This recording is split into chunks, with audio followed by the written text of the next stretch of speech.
குடும்பம் தான் முக்கியம். திரு கருணாநிதி, அப்புறம் திரு ஸ்டாலின், அதுக்கு பிறகு உதயநிதி, இப்படித்தான் குடும்பத்திற்கு ஆட்சி அதிகாரத்துக்கு வரணும். நாட்டு மக்களை பற்றி சிந்திக்காத முதலமைச்சர் இன்றைய முதலமைச்சர், வீட்டு மக்களை மட்டும் சிந்திக்கக்கூடிய முதலமைச்சர் திரு ஸ்டாலின் குடும்ப உறுப்பினர்களுக்கு ஆட்சி அதிகாரத்தில் தொடர வேண்டும். அதுதான் ஸ்டாலினுடைய எண்ணம்.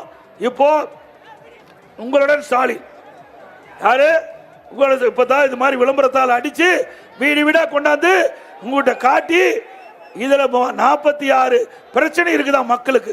இப்பதான் முதலமைச்சருக்கு தெரிஞ்சிருக்குது.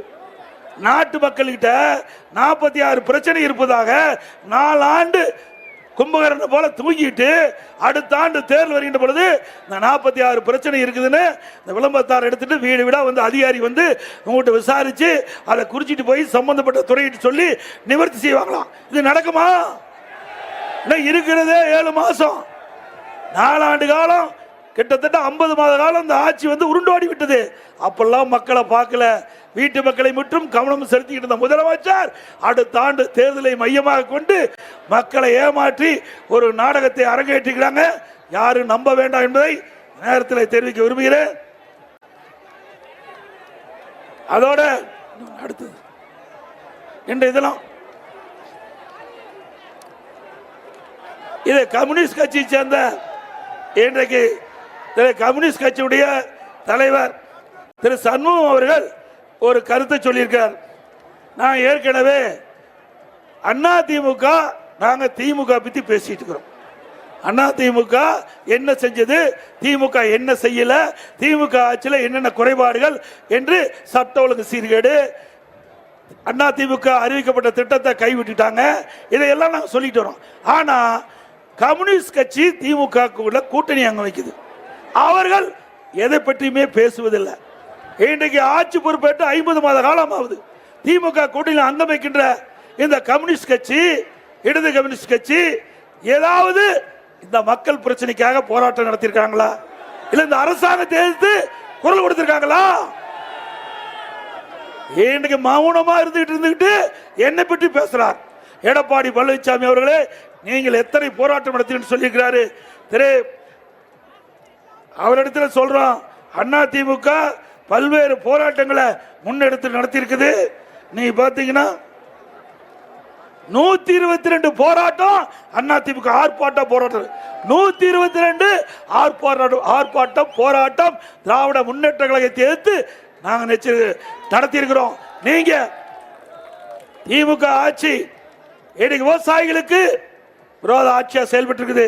இன்னைக்கு பாத்தீங்கன்னா விவசாயிகளா தொடக்க வேளாண் கூட்டு வங்கியில கடன் பெறுந்தாங்க, எளிமையா கடன் வாங்கிட்டு இருந்தாங்க. இப்ப திமுக ஆட்சியில சிபில் ஸ்கோர் என்ற ஒரு விதியை புகுத்தி பல்வேறு ஆவணங்கள் கொடுத்தால்தான் பயிர்கடன் கிடைக்கும் என்று ஒரு சுற்றறிக்கை வெளியிட்டு விவசாயிகள் அலக்களித்தாங்க. நான் டெல்டா மாவட்டத்துக்கு சென்ற போது அங்க இருக்கின்ற விவசாயிகள் இந்த குறைபாட்டை சொன்னாங்க. பாரத பிரதமர் திருச்சிக்கு வந்த பொழுது அவரிடத்தில் மனு கொடுத்த உடனடியாக சிபில் ஸ்கோர் ரத்து செய்யப்பட்டது என்று அடுத்த நாளே தமிழ்நாடு அரசு சுற்றறிக்கை வெட்டிட்டாங்க. இப்படி விவசாயிகளை காத்த அரசு அதிமுக அரசு. நான் டெல்டா மாவட்டம் திருவாரூர் இருக்கும் போது திரு சண்முகம் அவர்கள், இந்த கம்யூனிஸ்ட் கட்சி தலைவர் அவர்கள் திருத்துறைப்பூண்டியில் இருந்தார். அங்க டெல்டா மாவட்டத்துக்கு போனீங்க, அப்ப விவசாயிகளை குறைகளை கேட்டு இதற்காக போராட்டம் நடத்தது உண்டுங்களா? இல்ல விவசாயிகளுக்காக போராட்டம் நடத்தியிருக்காரா? இந்த ஏழை மக்கள் விலைவாசி உயர்ந்து போச்சு, அதை எதிர்த்து இந்த அரசாங்கத்தை எதிர்த்து போராட்டம் இருக்கிறா? இன்றைக்கு விண்ணை முட்டுகிட்ட அளவுக்கு விலைவாசி உயர்ந்துட்டு, அரிசி விலை உயர்ந்து போச்சு. அதிமுக அரசு அதிமுக ஆட்சியில் இருந்ததை விட திமுக ஆட்சியில் சுமார் 40% அரிசி விலை உயர்ந்தாச்சு, பருப்பு விலை உயர்ந்து போச்சு, எண்ணெய் விலை உயர்ந்து போச்சு. இப்படி ஏழை எளிய தாழ்த்தப்பட்ட மக்கள் விலைவாசி உயர்வால் பாதிக்கப்படுறாங்க. அதற்காக இந்த கம்யூனிஸ்ட் தலைவர் போராட்டம் நடத்தியிருக்கிறாரா அரசாங்கத்தை எடுத்து? இன்றைக்கு தூய்மை பணியாளர்கள் சென்னையில் போராட்டம் நடத்திட்டு இருக்காங்க. அதிமுக ஆட்சிக்கின்ற பொழுது பல்வேறு கோரிக்கைகளை வலியுறுத்தி தூய்மை பணியாளர்கள் சென்னையில் போராட்டம் நடத்தினாங்க. அப்பொழுது எதிர்க்கட்சி தலைவராக இந்த ஸ்டாலின் அவர்கள் அந்த போராட்டத்திலே போய் கலந்துக்கிட்டு திமுக ஆட்சிக்கு வந்தவுடனே உங்களுடைய கோரிக்கைகள் நிறைவேற்றப்படும் என்று வாக்குறுதி கொடுத்தீங்க. தேர்தல் அறிக்கையிலையும் தூய்மை பணியாளர் கோரிக்கை ஏற்கப்படும் என்று அந்த வாக்குறுதியில் கொடுத்தீங்க. இப்போ அந்த வாக்குறுதியை நிறைவேற்ற வேண்டும் என்று தூய்மை பணியாளர்கள் சென்னை மாநகராட்சியில் போராட்டம் நடத்தி கொண்டிருக்கின்றார்கள். இப்பொழுது அதை ஸ்டாலின் கண்டுகொள்ளவில்லை. ஒருவர் கண்ணீரோடு வலைதளத்தில் அந்த செய்தி வெளியிட்டிருக்கிறாங்க. இப்படிப்பட்ட அரசாங்கம் இருக்கின்றது. இதற்கு ஏதாவது கம்யூனிஸ்ட் கட்சி தலைவர் போராட்டம் நடத்துறாரா? 5 நாட்கள் தூய்மை பணியாளர் சென்னையிலே போராட்டம் நடத்தி கொண்டிருக்கின்றார். நீங்க வேடிக்கை பார்த்துக்கிட்டு இருக்கிறீங்க. கம்யூனிஸ்ட் கட்சி எல்லாம் கழுத தேஞ்சு கட்டர்பான கதையாத்தான் இன்னைக்கு கம்யூனிஸ்ட் இருக்குது. கம்யூனிஸ்ட தேடி தேடி பார்க்க வேண்டியதா ஆகி போச்சு.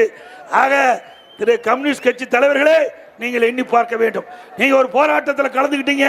அப்போ பேட்டி கொடுக்கும் போது திமுக ஆட்சியில் 98% அவள் கோரிக்கை நிறைவேற்றப்பட்டதா சொன்னாங்க.